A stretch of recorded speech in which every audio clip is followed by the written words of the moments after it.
என்னோட ஹப்பிக்கு பர்த்டே. அவங்களுக்கு சாக்லேட் கேக்னா ரொம்ப பிடிக்கும். இப்போலாம் நம்ம எல்லாமே வீட்டிலேயே ட்ரை பண்ண ஆரம்பிச்சிட்டோம். கேக்கும் ட்ரை பண்ணா நல்லா இருக்கும்னு நினைச்சேன். அதே மாதிரி நல்லா வந்திருந்துச்சு.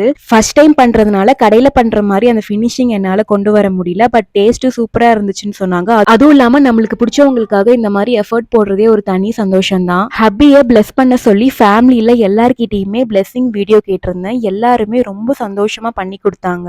எல்லா வீடியோவுமே கொலாஜ் பண்ணி நைட்டு 12 o'clock சர்ப்ரைஸா அவங்களுக்கு போட்டு காமிச்சேன். இருக்கிற சர்ப்ரைஸ் விட இதுதான் அவங்களுக்கு ரொம்ப பிடிச்சிருந்தது. ரொம்ப சந்தோஷமா ஃபீல் பண்ணாங்க எல்லாருமே விஷ் பண்ணதுக்கு. பர்த்டே அன்னைக்கு மார்னிங் அவங்களுக்கு பிடிச்ச அசோகோ அல்வாவோட ஸ்டார்ட் பண்ணி பர்த்டேவை ஸ்டார்ட் பண்ணியாச்சு. நேரா கோயிலுக்கு போனோம். வீட்டு பக்கத்துல இருக்கிற ஹனுமன் டெம்பிள் தான். பாப்பாவையும் கூட்டு போயிருந்தோம். நல்லா சுத்தி முத்தி பார்த்துட்டு இருந்தா. வெதர் நல்லா இருந்துச்சு. அதனால பாப்பாவை கோயிலுக்கு வெளியே எடுத்துட்டு வந்து நிறைய போட்டோஸ் எடுத்துட்டு இருந்தோம். அவளுக்கு இதுதான் இந்த கோயிலுக்கு வர்றது ஃபர்ஸ்ட் டைம் அப்படிங்கிறதுனால.